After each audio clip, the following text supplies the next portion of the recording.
Pre-workout хийж буй ямар ч бэлтгэлээс илүү их үр дүн хүсэж байгаа хүмүүсийн хэрэглэдэг бүтээгдэхүүн. Учир нь энэхүү бүтээгдэхүүний тусламжтайгаар та жин нэмэх, булчингийн масс нэмэх, жин хасах болон өөхний хувийг багасгаж булчингийн ялгарлыг нэмэх гээд ямар ч бэлтгэлийн хөтөлбөрт таардаг хамгийн өвөрмөц бүтээгдэхүүн.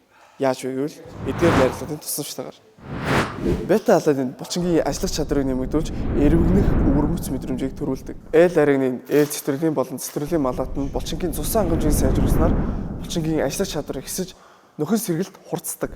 Тэгээ үүний дараа кератин энэ нь булчингийн эсийн энерги үүсэлтийг маш ихээр дэмжснээр таны хүч гаралт болон булчингийн өсөлтөнд маш өндөр нөлөөтэй. BCA энэ бол левцин, айсолевцин болон валин 3-ын хослол болсон булчингийн уургийн нийлэгжилд маш чухал үүрэгтэй амин хүчлүүдийн хослол юм. Ингээд хамгийн чухал орц найрлага жинхэнэ MVP болох кофеин. Кофеин хамгийн түгээмэл хэрэглэгдэх төв мэдрэлийн системийн өдөөгч. Яагаад вэ гэвэл кофеин нь тархинд аденозиныг сатууснаар таны тархи ядарч байгаагаа мартдаг. Үүний дараа кофеин антидепрессант буюу сэтгэл судралын эсрэг үйлчилгээтэй. Ингэснээр чамайг илүү өөдрөг байдалд оруулж өгдөг гэсэн үг. Тэгээд үүний дараа кофеин цуснд адреналины хэмжээг бага зэргээр өсгөж өгдөг. Ингэснээр липолизис буюу өөх тосоор энерги үүсгэх үйл явц дэмжигддэг. Тэгэхээр кофеин таныг илүү сэргээж өгөөд нөөц хүчин чадлаад ажиллахад тусалдаг гэсэн үг юм. Тэгвэл дээр дүрдэгцэн амин хүчлүүд болон өдөөгчд нь бидний өдөр тутмдаа хэрэгж буй хоол хүнсэнд маань агуулдаг байдаг. Жишээлбэл 100 г дахианы маханд 5.9 г BCA, тэгээ 100 г үхрийн маханд 6.8 г BCA, 1 г аргинин, 125 г кератиныг агуулдаг. Тэгвэл харин бид кофеинийг 4 их үүсвэрээс авч хэрэглэдэг. Нэгт кофе 1 аяг эспрессонд 63 мг кофеин агуулдаг. Тэгээд үүний дараа энергийн ундаанууд 1 лаз энергийн ундаанд 80 мг кофеин агуулдаг. Харин Monster Bank гэх мэтчлэн том энергийн ундаанууд нь 2 вольт гэж явдаг учраас 160 мг байдгийг анхаараарай. Үүний дараа матча ногоон цай 1 аяганд нь 70 мг кофеин агуулдаг. Харин бусад цайнуудад 15-аас 35 мг кофеин агуулдаг байдаг. Тэгээ хамгийн сүүлд нь бидний хамгийн их хэрэгэлдэг хийж үсэн ундаанууд. Бидний уудаг бүхэл хийж үсэн ундаанууд тодорхой хэмжээний кофеинтэй байдаг. Хамгийн их нь 1 лазанда 35 мг-ыг агуулдаг. Тэгэхээр энгийн хоолой идээд 3-аас 4 аяг кофе уух нь цус дэлгчээ илүү удаан задардаг байдлаар хэрэгжилж байгаа гэсэн үг юм. Харин одоо би танд нэгэн өвөрмөц юм хэлэх үү.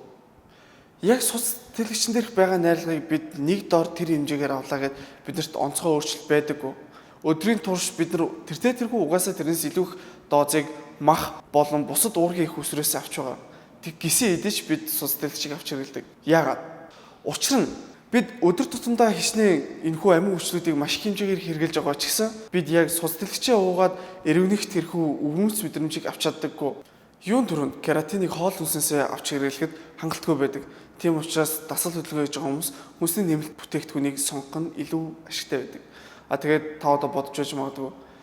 Яагаад үнэхээр тэг хэмжээтэй бид нэр хэрэгжилж байдаг юм бол бета-аланины эрвэгнэх мэдрэмжийг өмнө мэдэрч байгаагүй юм бэ гэж. Учир нь бид шууд бета-аланин иддэггүй. Бид эхлээд карносин гэдэг амин хүчлийг идчихэд дараа нь бета-аланин болгож задалдаг. Ийм учраас хоол идсэний дараа тэр бета-аланины өвөрмөц эрвэгнэх мэдрэмжийг та мэдэрч байгаагүй.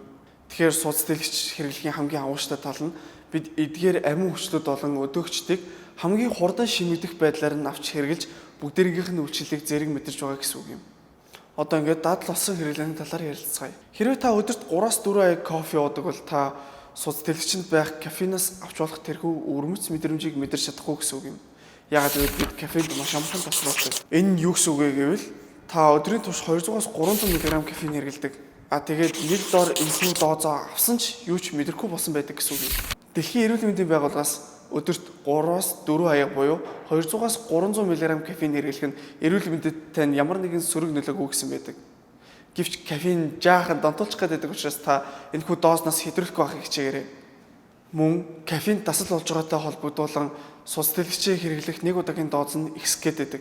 Үүний оронд та цус дэлгч болон огт кофеин хэрэглэхгүйгээр 2-7 хоногийн турш яг өөрөөрөө бэлтгэлээ хийгээд кофеинд мэдрэг байдлаа илүү ихсгээд анх ууж байсан хэмжээгээр анхны гайхалтай мэдрэмжийг мэдрэх боломжтой болдог.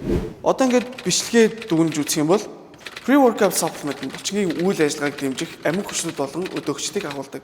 бид эдгээр амин хүчлүүд болон өдөөгчдийг өдөр бүр хоол хүнснээсээ хэрэгж байдаг ч гэсэн нэг дор бүгдээрнгийнх нь үйлчлэлийг мэдрэхийн тулд pre-workout supplement-ийг хэрэглэдэг. Pre-workout-ийн хамгийн хүчтэй үйлчлэл үзүүлдэг орц нь кофеин. Бид өдөр тутамдаа хэр их кофеин хэрэглэн тэр хэмжээгээрээ дасал болдог. Мөн pre-workout-ийнхаа үйлчлэлийг дутуу авдаг. Иймээс өдөрт хэрэгж буй кофеиныхаа хэмжээг 200-аас 300 мг-ийн хооронд байлгах нь хамгийн эрсдэл багатай зарим талаараа ашигтай ч байж болдог. За тэгээд томроод бай, хөгжөөд бай, дараагийн бичлэгээрээ уулзцгаая.